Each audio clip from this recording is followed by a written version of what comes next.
This is the Redeemed Imagination Podcast, a podcast of the Anselm Society on re-enchanting the church.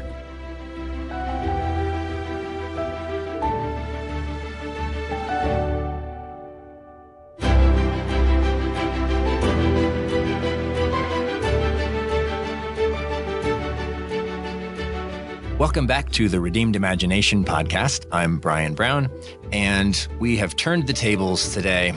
We have literally put Lancia Smith on the other side of the table, and we are going to put her on the hot seat and interview her because Lancia wears more than one hat, you see. As you may have noticed, she has long been involved with the C.S. Lewis Foundation. She has long been involved with the Anselm Society. She's got a finger in pretty much every Christian imagination organization out there, even if it's indirect.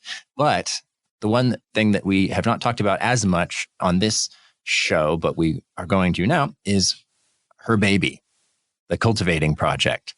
And partly we're talking about this because we just want you to go check it out because it's amazing. But partly we're going to talk about it because it fits in just beautifully with our current series on the Centric genius. If you want to know more about that series, go to anselmsociety.org/centricgenius and you can get all caught up. But for now, we'll dive right in. First of all, Lancia, thank you for letting me put you on the hot seat. No, this is fun. Backstory, where did Cultivating come from? Before we even get to what it is, where did this come from? Cultivating, the absolute backstory was that it was a response to what I perceived as an overwhelming need, because I see in media all the time portrayals of artists who have train wrecked.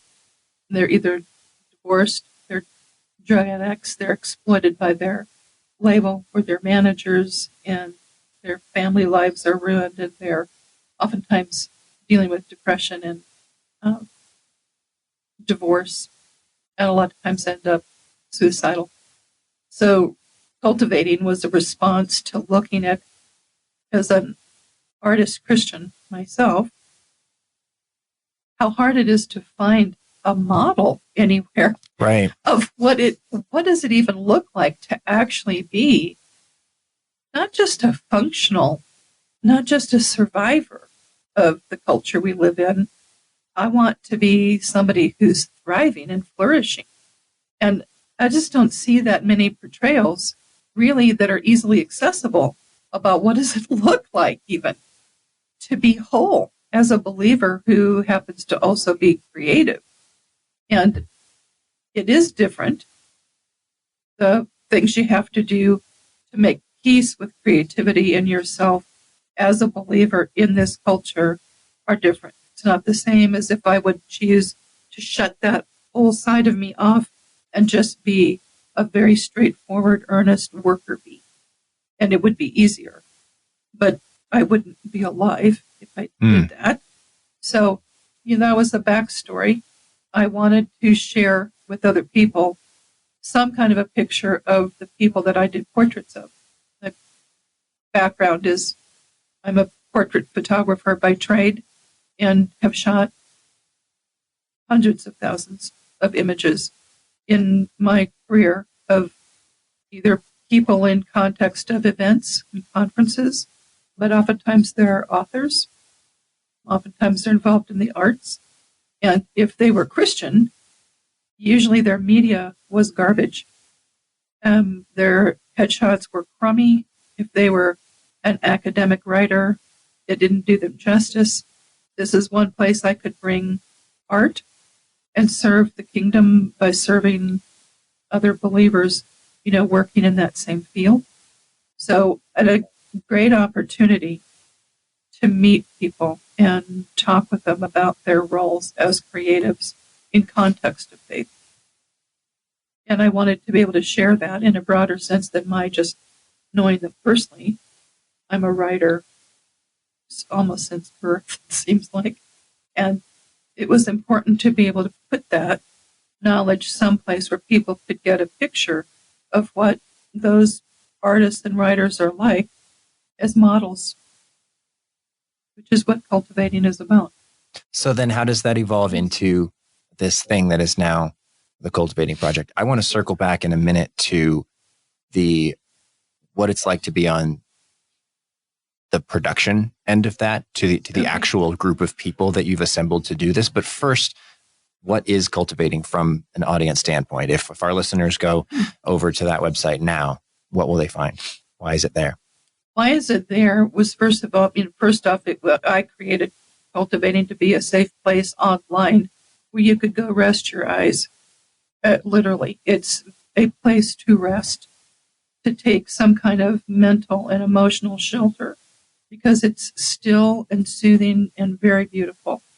And no matter what form Cultivating has ever been in, it has always been that.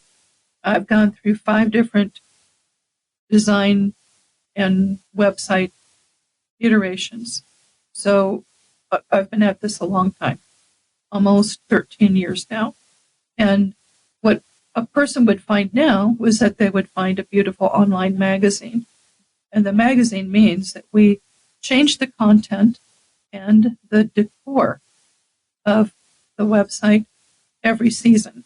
So when we come out with a new edition, every single image used as the structure, the background of the website is changed to match the season. It is complicated and it's different. I don't know anybody else that does it like that. So that's unusual. But I would say that when you go to the website, you find content, great massive content of writing, and then tons of recommendations for reading and for viewing. We have a big resource section of recommended places people can go for various other connections. But I look at Cultivating as the online magazine is a house. It's a point of shelter. The Cultivating Project is actually the name of a team of contributors who live in that house. We are the family that lives in it. We are the people that meet at that table to share our loaves and fishes. And one of the things that we talked about early on when we were becoming a team and assembling all these gifts was the story of Stone Soup. And, every issue is so much a representation of Stone Soup. Everybody brings a carrot, an onion, a potato. I gave a pot.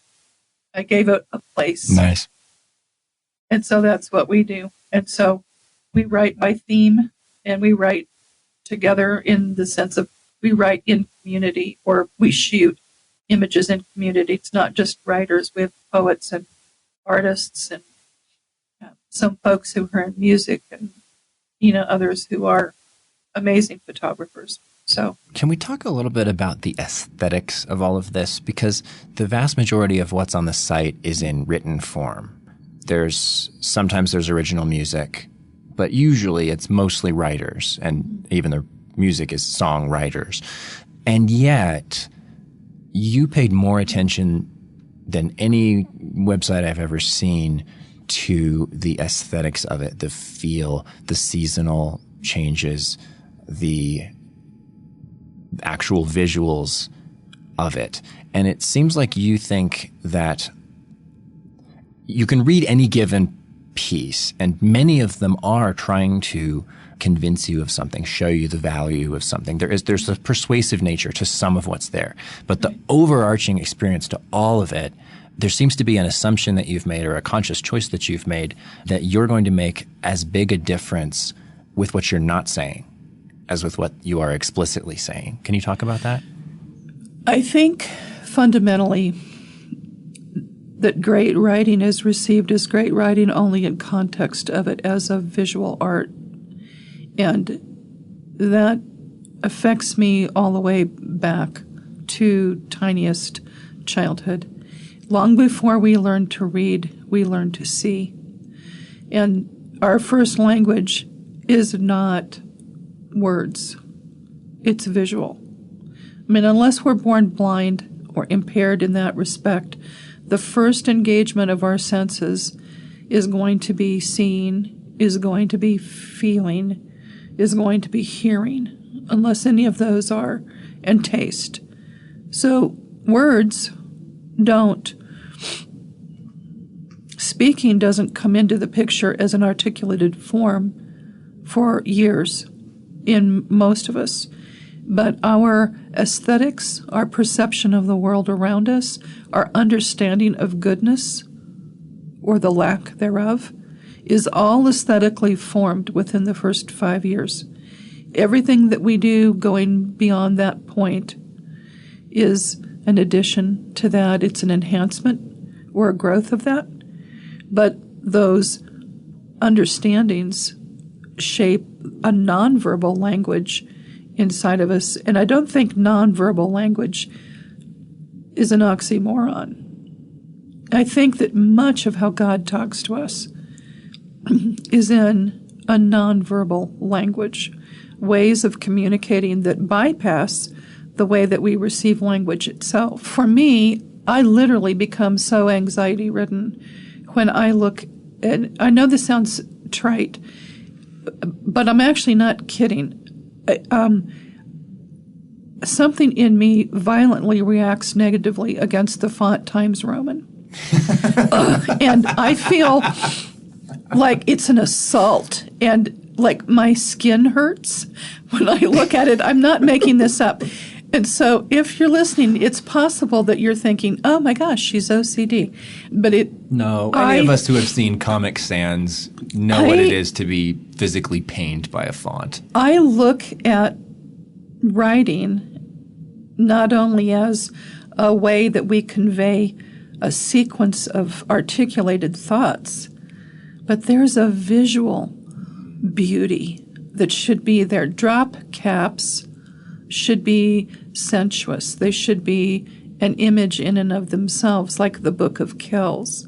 There should be mystery and joy in the way that, the margins are set. And yes, this is where I become all sincere and I start crying because I start thinking about where line breaks are. And Cultivating is built on a platform called Show It.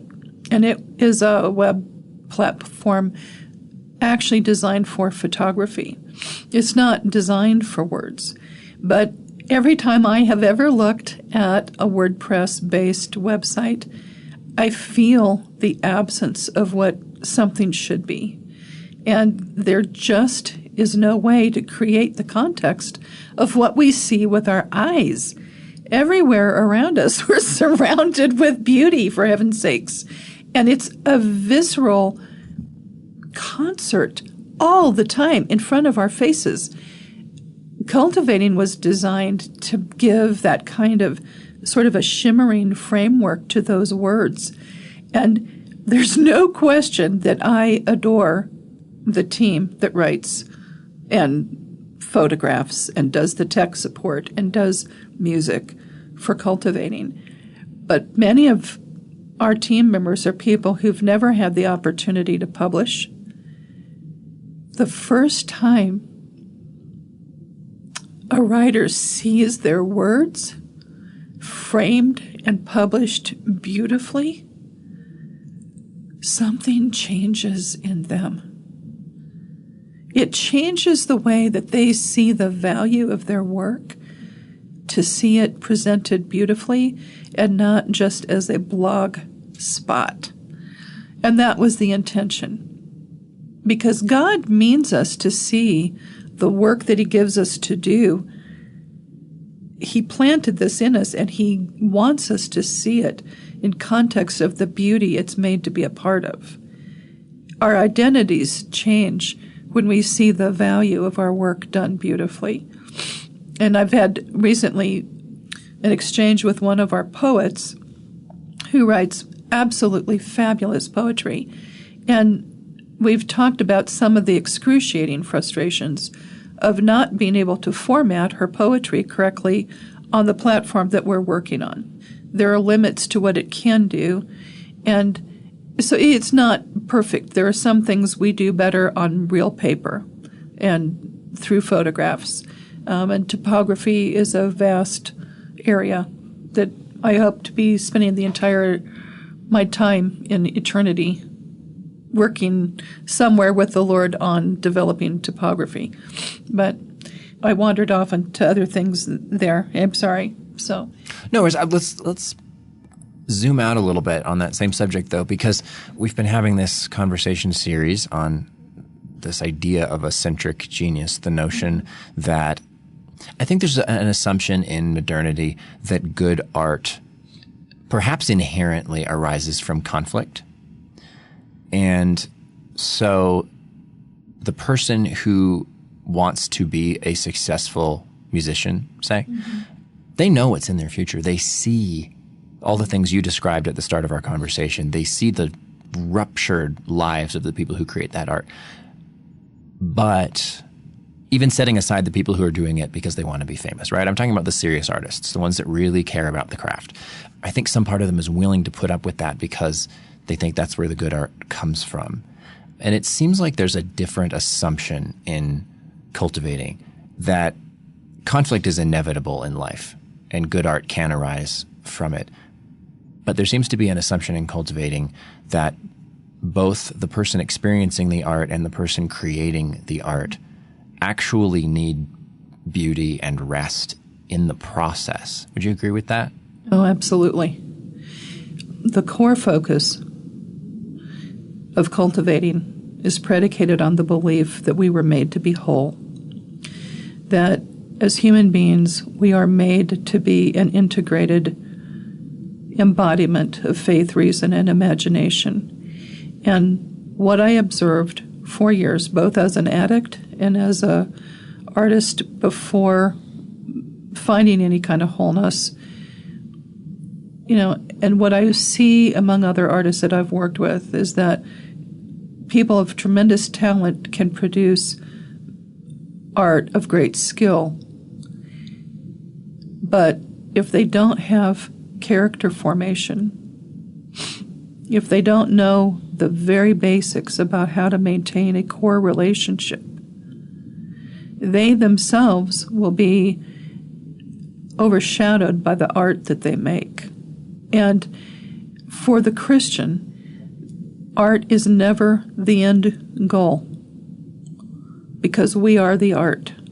The end goal in the life of every artist Christian is to become the work of art that God himself is making. And if there was a single point that I could say that cultivating was called to do, it's to bring that into focus. I want every artist Christian, every writer Christian, to know they are more important than what they produce, that their life is the art that is being made. All of our little writing, that whole thing that Tolkien talks about, sub-creators, the things we make are sub-creation. We are creation. We are the thing that is at stake. And it's critical that we understand that in the life of a whole Christian creative or artist Christian, that we know that we're developing excellence of craft, because you can't produce meaningful art if it's poor quality. I mean, we start with poor quality when we're learning, but you can't stay there. You have to be able to develop character. So there's craft, there's character, which is spiritual formation. And then there's core relationships or community. Artists that work in isolation do not survive. That's all. You don't survive. If we don't work in context of collaboration, this is one of the things that Diana Glyer has so brilliantly addressed in The Company They Keep and in Bandersnatch, is the importance of what it means to dwell in community. And you can see other people now writing about it in all kinds of places. Cultivating was made to give artists, Christians, and writers a place to be in community, to practice craft, but to be spiritually formed. I make no excuses for that whatsoever, no apologies. It's meant to be a discipleship experience, and that your marriages come out, if you're married, more intact. If you are not married and you have a family with parents and brothers and sisters and so forth, or your relationship with your church should be strengthened, never weakened, because of your experience with cultivating. The idea is to grow cultivators, people who are growing the good, the true, and the beautiful by choice. That flies so thoroughly in the face of what I think a lot of people are used to when it comes to art. Well, I mean, a phrase that we've talked about before is the notion of serving the work. And like so many good and inherently beautiful things can be totalized so that it becomes idolatry. It seems like the default posture of the artist towards the arts that is sort of expected of us is idolatry. Is the art is what matters. All else must be sacrificed to the art for the art to be what it was designed to be. What do you say to the artist for whom that is the norm and who hears what you just said and thinks, but hey, when I show up to more things at church, when I pay more attention to my kids, my art suffers? I would say to that your art does not suffer. Your ego may. And I would say stop it. I mean, I just really bluntly, because I've seen it hundreds of times. I see the cost that takes on children and on the spouses who have been abandoned because somebody believed that their art was more important than their marriage. There's no excuse for that, and that will not fly when you're standing at the judgment seat. I mean, we will be accountable for that. The kingdom of heaven is not based on somebody's producing great art for itself. And if that's why they did it, I would argue it was not great art. It did not serve the work.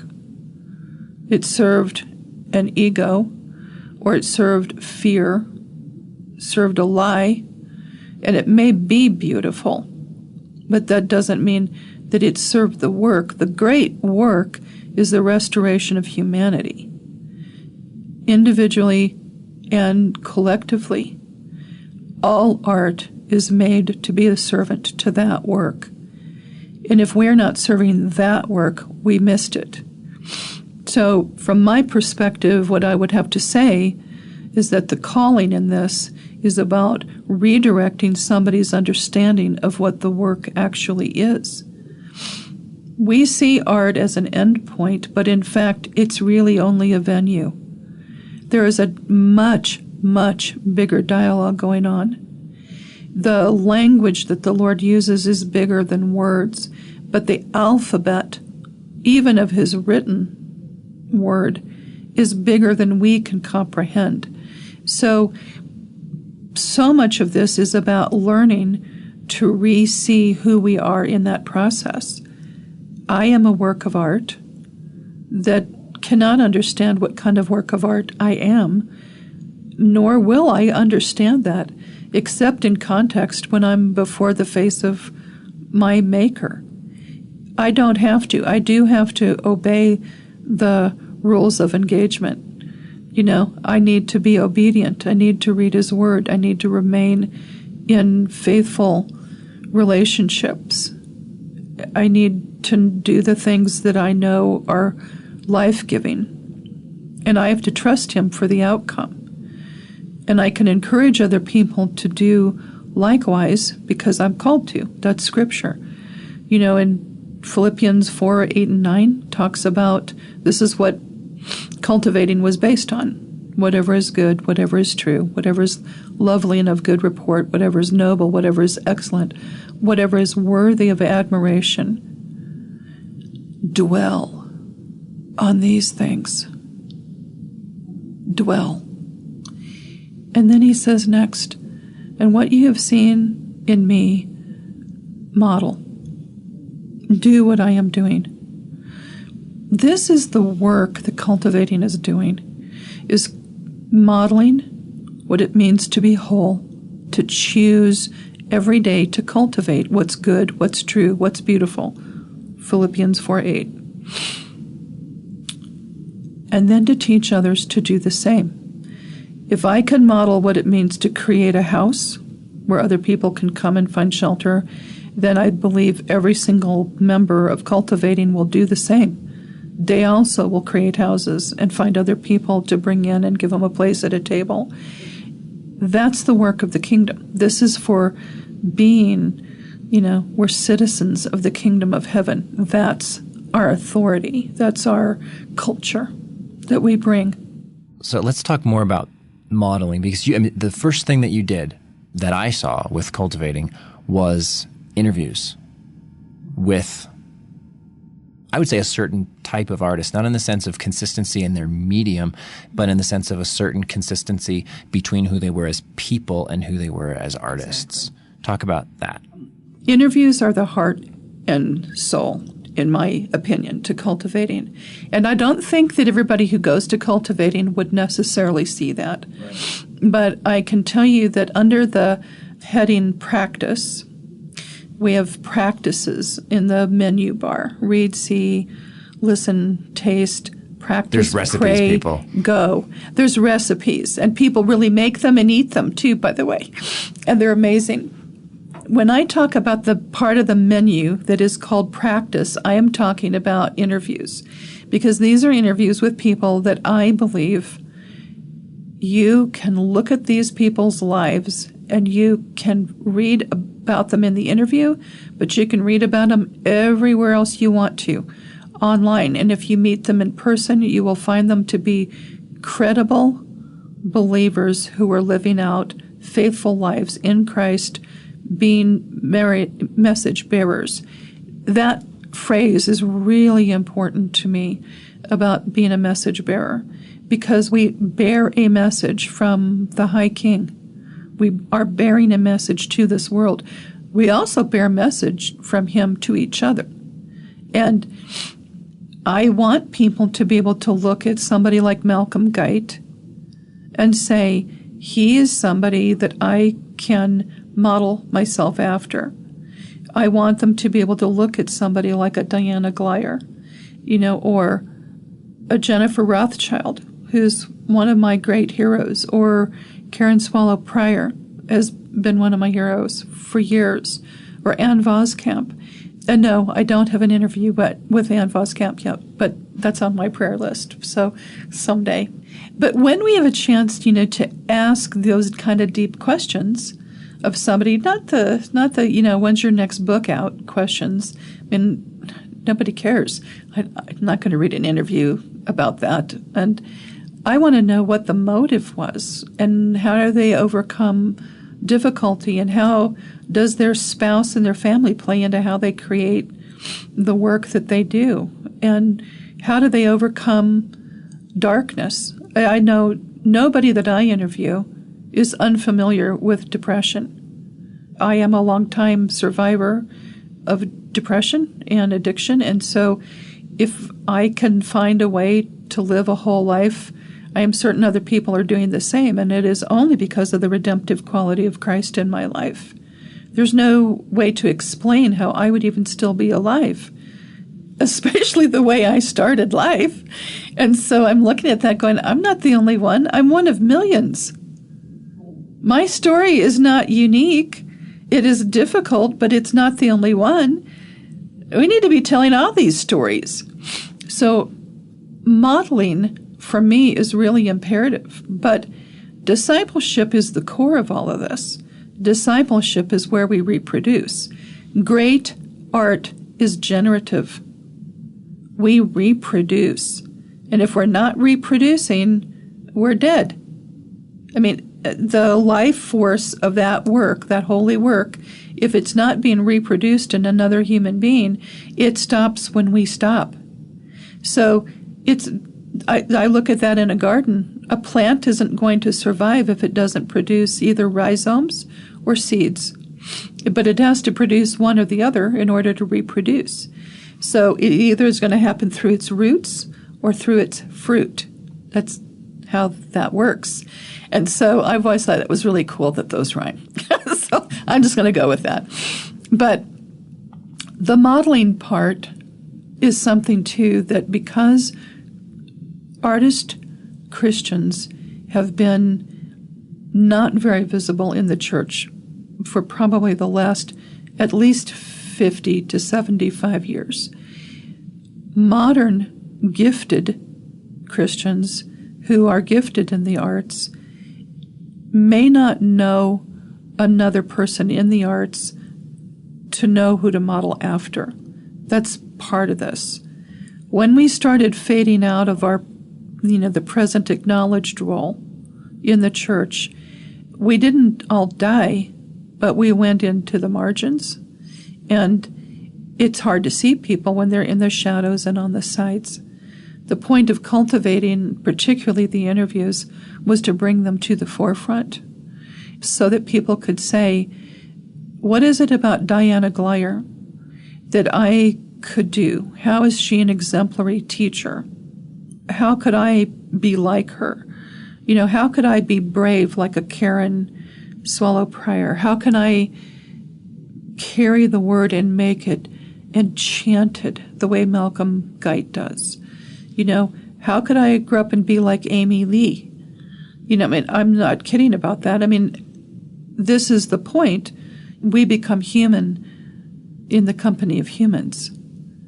And if we want to become whole artist Christians, we need to do that in the company of others like us. So we're almost out of time, but I want to ask you a big question and see what you do with it. Oh, no. So for the artist or aspiring artist, and I'm using that term artist loosely to include, photographers, for example, somebody who doesn't create something ex nihilo, but translates something that already exists for someone else. For that person who has a certain set of assumptions built into how to approach their craft because of the world they've inherited, that this person, say, is already a believer. But as far as who they are as an artist, the groundwork that's been laid did not stem from that. Where does that person start on a path to where you want them to be? Where does that, if that person wants to get from a place of isolation, a place of lack of safety, a place of ugliness perhaps, and a place in which pure dedication to craft at the cost of everything else is the only way forward? How does one take a first step onto a different road? I hope this doesn't sound really patronizing. It starts with the prayer, Jesus, save me. I can tell you all kinds of other things that work, but they work after that. The point of transformation always comes from the point of contact with Jesus, and it always comes as a result of being profoundly aware of our own need and our inability to meet it. I can look at everything in my entire life and say it was based on the prayer, Jesus, save me.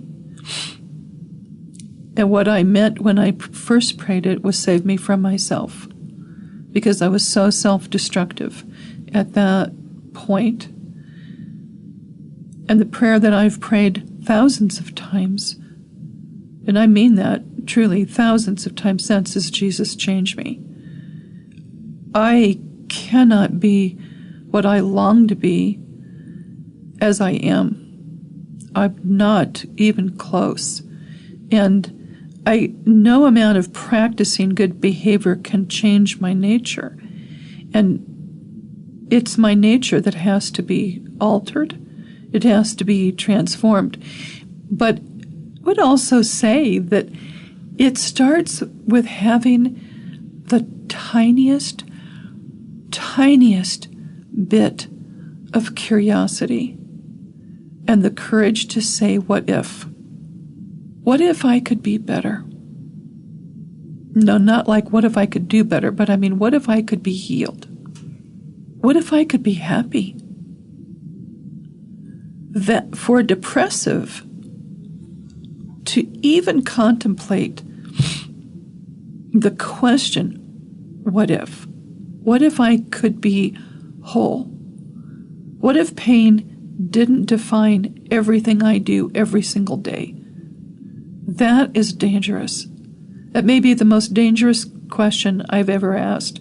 Because the minute you say, what if, it opens a little window of possibility. And I'm telling you, that is where the Holy Spirit is waiting. Because the minute you crack the window, light begins to come in. It's not something that we fabricate, and we can't control that either. It's whether we're willing to entertain the possibility of hope and whether we're willing to lean into it.